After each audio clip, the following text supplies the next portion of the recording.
সূরা বাকারার মধ্যে বলেছেন 85 এবং 86 নম্বর আয়াতে, বা'দা আউযু বিল্লাহি মিনাশ শাইতানির রাজিম আফাতুমিনুনা বিবা'দিল কিতাব ওয়া তাকফুরুনা বিবা'দ। তবে কি তোমরা আল কোরআনের কিছু অংশকে মানো আর কিছু অংশকে মানো না? আল্লাহর কিতাবের কিছু অংশকে মানো, কিছু অংশকে মানো না। ফামা জাযাউ মান ইয়াফআলু যালিক ইল্লা খিজিয়ুন ফিল হায়াতিদ দুনিয়া।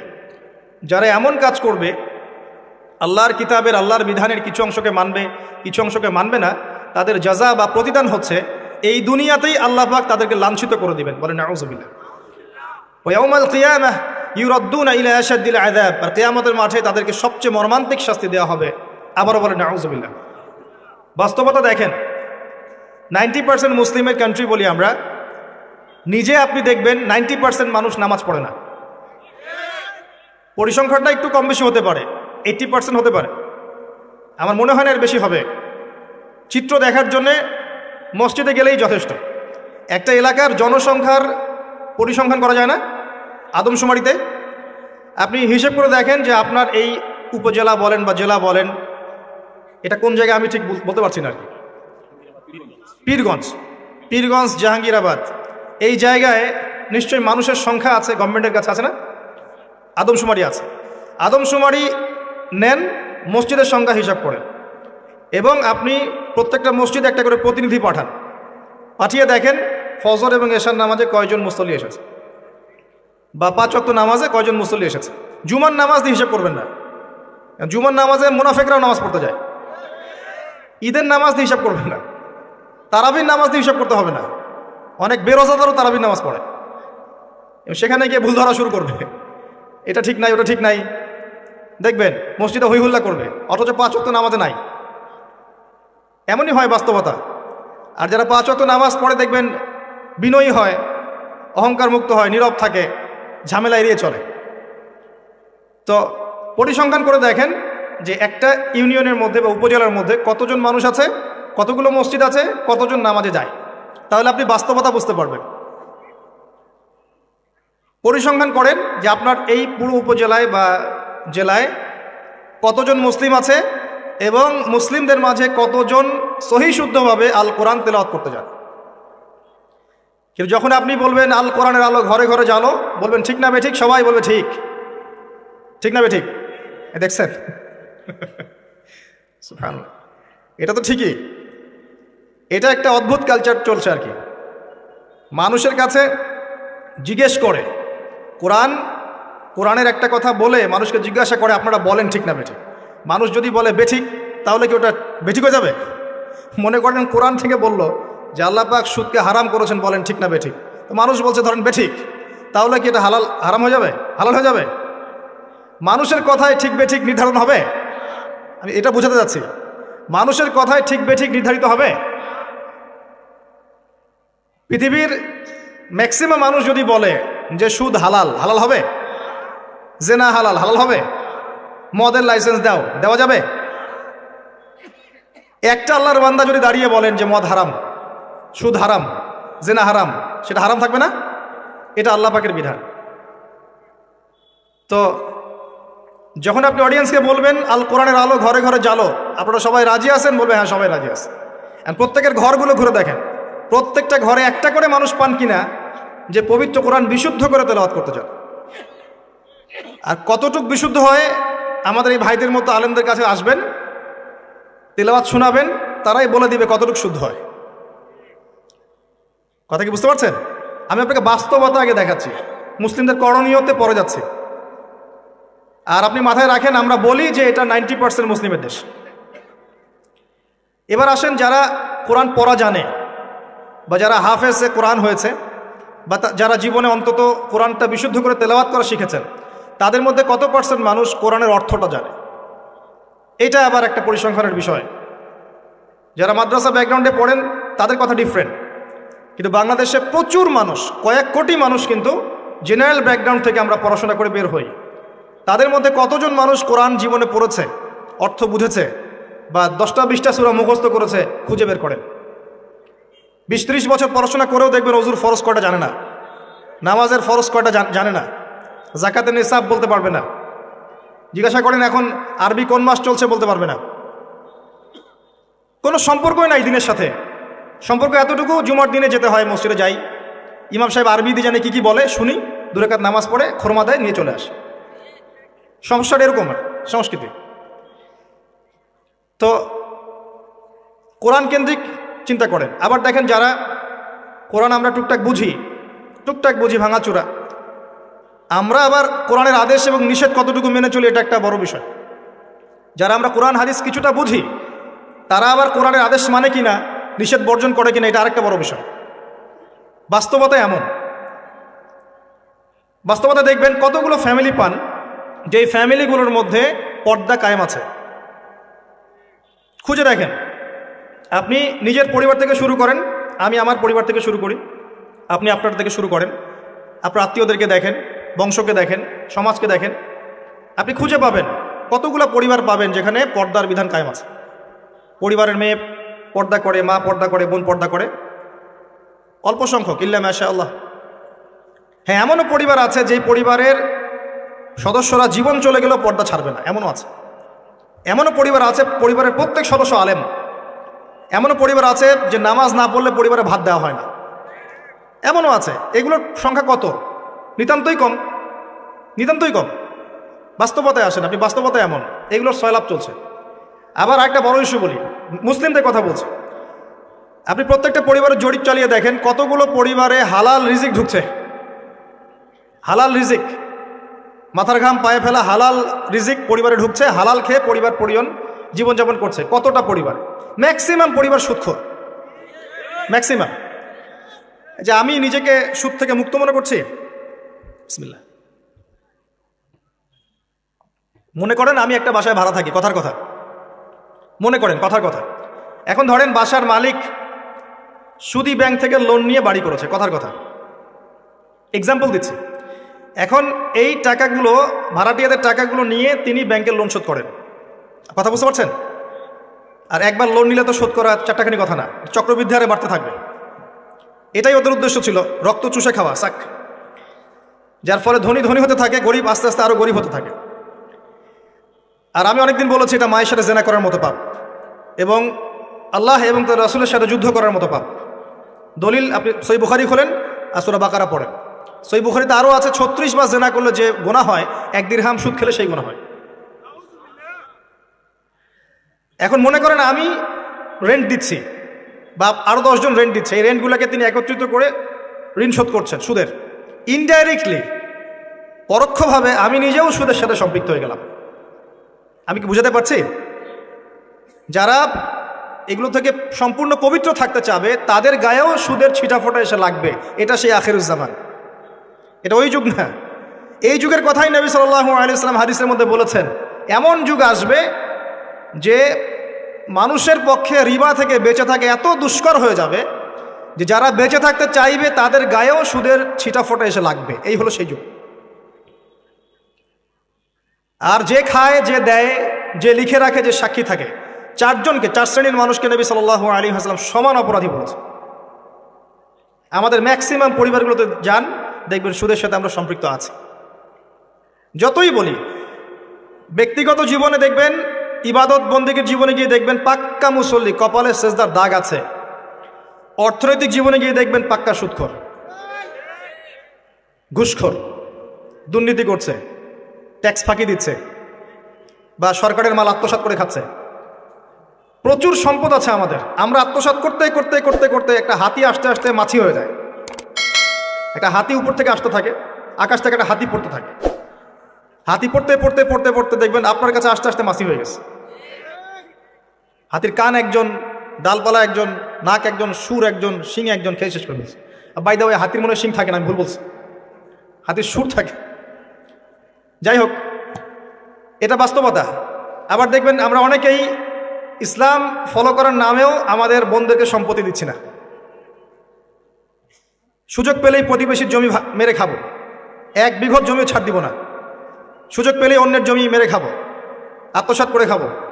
দেখা যাবে যে একটা জিনিস মানুষের প্রাপ্য, সেটাকে আমি ঘুরিয়ে ফিরিয়ে নিজের পকেটে ঢুকিয়ে ফেলেছি। চাকরিতে যাবেন, টেবিলের নিচ দিয়ে টাকা না দিলে আপনার জব হবে না। আর আপনি বলছেন যে এখন তো দেওয়াই লাগছে, কিছু করার নাই, না দিলে তো আমার চাকরিটা হবে না। মানে এটা আপনি ঘুরিয়ে জায়েজ করলেন আর কি। আবার কিছু দাড়িওয়ালা মুফতি সাহেবও থাকবেন, দেখা যাবে বলবে হ্যাঁ এটা করা যায়, কারণ এখন তো এই যুগে চলছে, ওটা না করলে তুমি তো চাকরি পাবা না। ঘুরিয়ে ফিরিয়ে সিচুয়েশন এমন করেছি আমরা। বাস্তবতা এমন, এখানে আইওয়াস শোডাউনের প্রশ্নই ওঠে না। মানে এখানে ইসলামের বেসিক জিনিসগুলোর বালাই নাই, উঁচু উঁচু বিষয়গুলো অনেক দূরের পথ, অনেক দূরের পথ। জিহাদ ফি সাবিলিল্লাহ, ইসলামী খিলাফা, কিতাল ফি সাবিলিল্লাহ, ইসলামী হুকুমত, আল্লাহর জমিন, আল্লাহর দিন প্রতিষ্ঠা, উঁচু স্কেলের কথা, অনেক উঁচু স্কেলের কথা। নিচু স্কেলগুলোতে দেখাচ্ছি আপনাকে, নিচু স্কেলগুলো। 5 ওয়াক্ত সালাত এটা এমন একটা বিষয় ছিল উম্মার মধ্যে যে একজন মুসলিম 5 ওয়াক্ত সালাত পড়ে না এটা চিন্তাই করা যেত না। শতাব্দীর পর শতাব্দী এমন জেনারেশন চলে গেছে যারা 5 ওয়াক্ত নামাজ পড়তো না, মুসলিম পরিবারের সন্তান, এটা কল্পনাও করা যেত না। এখন অ্যাভেলেবেল, ঘরে ঘরে দেখবেন বেনামাজিদের ভর্তি। মুসলিম মেয়েরা পর্দা করবে না এটা কল্পনাও করা যেত না। এখন ঘরে ঘরে দেখবেন জিন্স আর গেঞ্জি, জিন্স আর গেঞ্জি, ছেলেদের পোশাক পরে রাস্তাঘাটে ঘুরছে। ইভেন গ্রামগুলোতেও, গ্রামে অনেক সময় এমন এমন দৃশ্য দেখা গেছে চোখে, দেখে আমরা মনে করতেছি আমরা কি ঢাকা শহরে আছি নাকি নিউ ইয়র্ক। আবার গ্রামের মেয়েরা আবার অত্যাধুনিক, কপি করতে করতে দেখা যায় অনেক সময় শহরের মেয়েদেরকে হার মানিয়ে ফেলে। এটা কল্পনায় ছিল না যে মেয়েরা এমন পোশাক পরে ঘোরে মুসলিম পরিবারের। মুসলিম পরিবারের মানুষ কোরআন তেলাওয়াত করতে পারে না, এমনটা হিস্ট্রিতে কখনো ছিল না, খুব কম, রেয়ার। এখন এসে দেখবেন এটা অ্যাভেলেবেল, ঘরে ঘরে দেখবেন কোরআন পড়তে পারে না। কোরআন তিলাওয়াতের কথা বলছি, এবারত তো অনেক দূরের কথা, এবারত বুঝতে তো আরও 10 বছর লাগবে। তারপরে হাদিসের কিতাব, ফিকহের বই, ইসলামের ইতিহাস, ইসলামিক অর্থনীতি, জিও পলিটিক্স, অনেক দূরের পথ। আমি শুধু নর্মাল কোরআন তেলাওয়াতের কথা বলছি, বিশুদ্ধ করে। একটা মক্তবের বাচ্চার যে যোগ্যতা, দেখবেন জেনারেল পড়ুয়া BBA করে বের হয়েছে, ওর সেই যোগ্যতা নাই কোরআনের ক্ষেত্রে। একটা মাদ্রাসার ছোট ক্লাসের বাচ্চা, ক্লাস 5-6-এ পড়ে, দেখবেন কোরআন যেভাবে পড়তে পারে, একজন বাইরে থেকে ডিগ্রি নিয়ে আসছে সেটা পড়তে পারে না। এরপরেও সে বলছে আমি শিক্ষিত, এবং সেখান থেকে পাশ করে এসে বলছে যে ইসলাম এই যুগে চলে না, ওই যুগে চলতো, পর্দার বিধানগুলো আসলে ওই যুগে ভালো ছিল, এই যুগে এগুলো চলে না, এটা এগিয়ে যাওয়ার যুগ, এটা কো এডুকেশনের যুগ, এবং এটা হচ্ছে ফ্রি মিক্সিংয়ের যুগ। ফ্রি মিক্সিং বোঝেন তো, নারী পুরুষ একসাথে চলবে, মাহারাম গায়রে মাহারাম একাকার, এটার নাম ফ্রি মিক্সিং। যেমনটা আপনার স্কুলে চলছেন, কলেজে চলছেন, ইভেন জব সেক্টরেও চলছেন, প্রতিটা সেক্টরেই চলছেন, ইভেন পলিটিক্যাল ক্ষেত্রেও চলছেন ফ্রি মিক্সিং। মিছিল করছেন, সামনে মহিলা, পিছনে আপনি, ফ্রি মিক্সিং। কোনো ওয়াজ মাহফিলে দেখলাম যে মহিলা এসে বক্তব্য দিচ্ছে, হ্যাঁ, পাশে আলেম বসে আছেন, চা খাচ্ছেন। আপনি কোথায় আছেন প্রিয় ভাই? বলতে থাকলে অনেক কষ্ট পাই, গলার ভয়েস উঁচু হয়ে যায়, অনেকের খারাপ লাগে। কিন্তু কিছু বিষয় না বললে হক আদায় হয় না, আল্লাহর কাছে জবাবদিহি করতে হবে তখন। এই জন্য কিছু বাস্তবতা আপনাকে বোঝানোর চেষ্টা করছি, এবং এর মধ্যে ইনশাল্লাহ আমি কিছু সলিউশন আপনাকে দেওয়ার চেষ্টা করব, নিজেকে এবং আপনাকেও। আমি যা বলছি আল্লাহ পাক সবার আগে আমাকে আমল করার তৌফিক দান করুন, পরে আপনাদেরকে তৌফিক দান করুন। বলাটা অনেক সহজ, করাটা খুব কঠিন। আল্লাহ পাক এটাই বলেছেন সূরা সফের মধ্যে, লিমা তাকুলুনা মা লা তাফআলুন, তোমরা এমন কথা কেন বলো যা তোমরা নিজেরা করো না। কাবুরা মাকতান ইনদাল্লাহি আন তাকুলু মা লা তাফআলুন, আল্লাহর কাছে অত্যন্ত নিকৃষ্ট এই কাজটা যে তোমরা নিজেরা করো না কিন্তু মানুষকে বলবে। আমি মেরাজের সময় একটা হাদিস মনে করাই আপনাদেরকে। এখন মেরাজের সময় চলছে, আপনারা হয়তো মেরাজ পার করেছেন। তো এখানে নবী সাল্লাল্লাহু আলাইহি ওয়াসাল্লাম কিছু শাস্তি দেখে এসেছিলেন। তার মধ্যে একটা শাস্তি ছিল এমন যে এক শ্রেণীর মানুষের জিহ্বাকে আগুনের কেচি দিয়ে কেটে দেওয়া হচ্ছে। আমরা বলি নাউযুবিল্লাহ। নবী সাল্লাল্লাহু আলাইহি ওয়াসাল্লাম জিজ্ঞাসা করলেন এরা কারা? তাকে বলা হলো এরা আপনার উম্মতের সেই সব ব্যক্তি যারা ছিল উম্মতের বক্তা এবং দায়ী এবং আলেম, এই টাইপের মানুষ আর কি, যারা মানুষকে অনেক সুন্দর সুন্দর কথা বলতো, নিজেরা আমল করতো না। আল্লাহ পাক আমাদেরকে হেফাজত করুন। আমি অনেস্টলি বলছি, আমি যা জানি, যতটুকু আল্লাহ পাক আমাকে জ্ঞান দিয়েছেন, এর 30% আমি আপনাদেরকে বলতে পারি না। 30-40% আমি আপনাদেরকে বলতে পারি না যা আমি জানি, আর আমি খুব কমই জানি। আপনি যত পড়াশোনা করবেন, যত বড় বড় আলেম ওলামার কাছে গিয়ে পড়ে থাকবেন, আপনি তত ফিল করবেন যে আপনি কিছুই জানেন না। আর আপনি যত চটি বই পড়ে মৌলানা হয়ে যাবেন, 2-4টা অনুবাদ পড়ে হাদিসের বলবেন আমি মুফতি হয়ে গেছি, তখন আপনার কাছে মনে হবে আমি অনেক জানি, আমার চেয়ে বড় জ্ঞানের কে আছে, আমি হকের ডিলার, আমি জান্নাতের ডিলার, আসো লিজ লাগলে নিয়ে যাও। ভাবখানা এরকম। তো আমি 30-40%ও বলতে পারি না, আর যতটুকু পারি তার মনে হয় 50-60% আমল করতে পারি না। যদি এখানে কোনো গজব আসে, আল্লাহ পাকের আল্লাহ না করুক, তাহলে সবার আগে উচিত হবে আমার এখান থেকে চলে যাওয়া। হয়তো আমার কারণেই গজবটা এসেছে। শোনেন, আমাদের সবাইকে বেসিক জিনিসগুলো ঠিক করতে হবে। আমি একটা আয়াত দিয়ে আপনাদেরকে সামনের দিকে নিয়ে যাচ্ছি। আল্লাহ রাব্বুল আলামিন বলেছেন, ইয়া আইয়ুহাল্লাযীনা আমানু, হে মুমিনগণ, আলাইকুম আনফুসাকুম, তোমরা নিজেদের নফসের খবর নাও, নিজেদের নফসকে ঠিক করো, নিজে ভালো হও। যেভাবেই আপনি ব্যাখ্যা করেন অর্থটা এমন, নিজে আগে ভালো হও, নিজের নফসকে ঠিক করো, নিজের নফসের খবর নাও। লা ইয়াদুররুকুম মান দাল্লা ইন ইহতাদাইতুম, তোমরা যদি হেদায়েতের উপর থাকো তাহলে অন্যরা যদি পথভ্রষ্ট হয়ে যায় তোমার কোনো ক্ষতি হবে না তোমাদের, ইনশাআল্লাহ। ইলাল্লাহি মারজিউকুম জামিআন, তোমরা সবাই আল্লাহর কাছে ফিরে যাবে একদিন। ফায়ুনাব্বিউকুম, অতঃপর তিনি তোমাদেরকে জানিয়ে দিবেন, বিমা কুনতুম তা'মালুন, যে আমল তোমরা করতে। এই আয়াত দিয়ে মুফতি তকি উসমানী, আল্লামা তকি উসমানী দামাত বারাকাতুহু, তার একটা কিতাব আছে তাসাউফ ও আত্মশুদ্ধি, এই পুরো বইটা তিনি একটা আয়াত দিয়ে লিখেছেন। এবং তিনি বোঝাতে যাচ্ছেন যে এই আয়াতের মধ্যে সমস্যা এবং সমাধান দুটোই আছে। উম্মার সমস্যা এবং সমাধান দুটোই আছে। সমস্যা কি? আল্লাহ পাক যে বলেছেন আলাইকুম আনফুসাকুম, তোমরা নিজেদেরকে ঠিক করো, আগে নিজেদের নফসকে ঠিক করো। আমরা উল্টা কাজ করি, নিজেকে ঠিক না করে মানুষকে ঠিক করতে চাই। আমার কথা কি বুঝতে পারছেন? আমরা প্রত্যেকেই নিজেকে ঠিক না করতে গিয়ে আগে মানুষকে ঠিক করতে চাই। এটা সবচেয়ে বড় সমস্যা। এতে করে যা হয় যে আমার সমাজ সংস্কারমূলক কাজে আসলে কোনো প্রতিফলন ঘটে না, কারণ আমি তো নিজেকেই ঠিক করতে পারি না। এবং সলিউশনটাও এখানে হচ্ছে এই যে আগে নিজের জান বাঁচাতে হবে। কু আনফুসাকুম, নিজে আগে জাহান্নামের আগুন থেকে বাঁচো, ওয়া আহলিকুম নারা, তারপর পরিবারবর্গকে বাঁচো। ইয়া আইয়ুহাল্লাযীনা আমানু, হে মুমিনগণ, ইত্তাকুল্লাহ হাক্কা তুকাতিহ, আল্লাহকে ভয় করো, ভয় করার মতো ভয় করো। ওয়ালা তামুতুন্না ইল্লা ওয়া আনতুম মুসলিমুন, পরিপূর্ণ মুসলিম না হয়ে তোমরা মৃত্যুবরণ করো না। নিজেকে আগে মুসলিম হতে হবে, নিজেকে আগে মুমিন হতে হবে, নিজেকে আগে নিজের নফসকে ঠিক করতে হবে, তারপর অন্যকে কথা। এরপর পরিবার। নিজেকে ঠিক করার জন্য কি কি দরকার? আসেন বাস্তবতায় আসেন। নিজেকে ঠিক করার জন্য প্রথমে দরকার জ্ঞান অর্জন। কি দরকার ভাই? জ্ঞান অর্জনের জন্য কিছু সাবজেক্ট আছে, কিছু কনস্ট্রাকটিভ কথা শোনেন। সাবজেক্ট আছে, আপনাকে আগে আল কোরআন পড়তে হবে 1 নাম্বার, 2 নাম্বার আপনাকে হাদিস পড়তে হবে, 3 নাম্বার আপনাকে ফিকহ পড়তে হবে, 4 নাম্বার আপনাকে ইসলামের হিস্ট্রি পড়তে হবে, ইতিহাস, 5 নাম্বার ইসলামের অর্থনীতি পড়তে হবে, 6 নাম্বার ইসলামিক ফিলোসফি পড়বেন, 7 নাম্বার রাসূল সাল্লাল্লাহু আলাইহি ওয়াসাল্লামের জীবনী পড়বেন, সাহাবায়ে কেরামদের জীবনী পড়বেন, 8 নাম্বার শিখবেন। এরকম কিছু সাবজেক্ট। জিওপলিটিক্স পড়বেন। এর পাশাপাশি জেনারেল লাইনে যা যা পড়ছেন এগুলো পড়েন, কোনো সমস্যা নেই। কিছু সাবজেক্ট আছে, জ্ঞান অর্জন করেন। আর এই জ্ঞান আল্লাহর পক্ষ থেকে আসবে।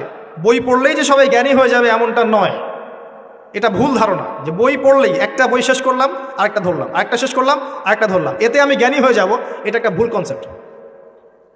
সবসময় মনে রাখবেন ভাই, জ্ঞান আল্লাহর পক্ষ থেকে আসে। জ্ঞান আপনি হাজারো চেষ্টা করলেও ওই বিষয়ের বুঝ আপনার ভিতরে নাও আসতে পারে। আল্লাহ বলেছেন ওয়াকুলিল হাক্কু মির রাব্বিকুম, হক সেটাই যেটা তোমার রবের পক্ষ থেকে নাজিল হয়। জ্ঞান সেটাই যা তোমার রবের পক্ষ থেকে নাজিল হয়। ফামান শাআ ফালইউমিন, যার ইচ্ছা হয় সে ঈমান নিয়ে আসুক। ওয়ামান শাআ ফালইয়াকফুর, যার ইচ্ছা হয় সে অস্বীকার করুক। ইন্না আ'তাদনা লিয-যালিমিনা নারান, আমি জালেমদের জন্য আগুন প্রস্তুত করে রেখেছি। জ্ঞান আল্লাহর পক্ষ থেকে আসে, তবে একটা সিস্টেম আছে। এই সাবজেক্টগুলো পড়তে হবে, পরে ওলামায়ে কেরামের কাছে গিয়ে বুঝতে হবে। একা একা বোঝা যাবে না। একা একা বুঝতে গেলে আপনি বিভ্রান্ত হয়ে যেতে পারেন। এখানেই সোহবতের প্রশ্নটা আসবে যে আপনাকে হকপন্থী আলেম ওলামার সাথে থাকতে হবে। আপনি থাকলে তাদেরকে দেখেও দিনটা শিখবেন। একজন ব্যক্তি যার মধ্যে সুন্নত আছে তাকে দেখে আপনি সুন্নত শিখতে পারেন। দেখবেন আমরা যারা স্কুল কলেজ বিশ্ববিদ্যালয়ে পড়াশোনা করেছি, আমাদের অনেক টিচার ছিল, ফেভারিট টিচার, পছন্দের টিচার। আমরা ওদেরকে কপি করতাম। তাদের চিন্তা, তাদের চেতনা, তাদের চলাফেরা, ওঠা বসা, পোশাক আশাক আপনার মধ্যে ঢুকে গেছে, ঢুকে নাই? তারা দীর্ঘদিন আপনাদেরকে পড়িয়েছেন, দর্শন শিখিয়েছেন, ফিলোসফি শিখিয়েছেন, ভালো মন্দ ডিল করতে শিখিয়েছেন। পরে তাদের বুঝে আপনি জগৎকে বুঝেছেন। আমার কথা কি বোঝা যায়? ওস্তাদ এমন একটা জিনিস, একইভাবে যদি আপনি হকপন্থী উলামায়ে কেরামের কাছে থাকেন, তাদেরকে দেখেন, তাদের সোহবতে যান, পড়াশোনা করেন, আপনি তাদের কাছ থেকেও দেখে অনেক কিছু শিখতে পারবেন। আর এভাবেই সাহাবায়ে কেরাম রাদিয়াল্লাহু আনহুম আজমাইন নবী সাল্লাল্লাহু আলাইহি ওয়াসাল্লামকে দেখে দিন শিখেছিলেন। তারা কিন্তু বাসায় গিয়ে বই পড়ে দিন শেখেন নাই। আমার কথা কি বুঝেন? তারা কিন্তু বাসায় গিয়ে বই পড়ে দিন শেখেন নাই। এখন আমরা কতজন আলেম ওলামার কাছে যেতে চাই? যেতেই চাই না। বইপত্র অ্যাভেলেবেল, বাসায় পড়বো, জ্ঞানী হয়ে যাব, তাই না? আবার মাশাআল্লাহ দেখা যায় অল্প কিছুদিন পড়াশোনা করে এটা সহি, এটা জয়ীফ, এটা জাল, এটা মাউজু, এটা অমুক, এটা তমুক, এগুলো ফতোয়া শুরু করে দেয়। অথচ সহি জয়ীফের খবরই জানে না সে, কোনটা সহি হয় কোনটা জয়ীফ হয়। তো বাস্তবতা কঠিন। প্র্যাকটিক্যালি আপনাকে জ্ঞান অর্জন করতে হবে আগে। 2 নম্বর হচ্ছে জ্ঞান অনুযায়ী আমল। জ্ঞান অনুযায়ী আমল খুব ইম্পর্টেন্ট। এর জন্য একটা ফর্মুলা বলছি, অনলি একটা। আপনি আপনার জীবনের প্রতিটা কাজ রাসূলুল্লাহ সাল্লাল্লাহু আলাইহি ওয়াসাল্লামের সুন্নাহ মতো করার চেষ্টা করেন। পারবেন? পারা যাবে ইনশাআল্লাহ। প্রতিটা কাজ, রাত হয়েছে ঘুমাতে যাবেন, ঘুমান নবীর সুন্নাহ মতো, ওঠেন তার সুন্নাহ মতো, বাথরুমে যান তার সুন্নাহ মতো, বের হন তার সুন্নাহ মতো, খান তার সুন্নাহ মতো, পরিবারের সাথে সময় কাটান তার সুন্নাহ মতো, নামাজ পড়েন তার আদর্শে, যাকাত দেন, সওম রাখেন, মুআমালাত করেন, আপনি আমর বিল মারুফ নাহি আনিল মুনকারের কাজ করেন, দ্বীনের প্রতিষ্ঠার কাজ করেন, তার মতো করে আল্লাহর পথে দাওয়াত দেন। প্রতিটা কাজে তার সুন্নাহ ফলো করলে আপনার পুরো জীবনটাই ইবাদত হয়ে যাবে ইনশাআল্লাহ তাআলা, ইনশাআল্লাহ তাআলা। আর এটার জন্যই আল্লাহ পাক আমাদেরকে সৃষ্টি করেছেন।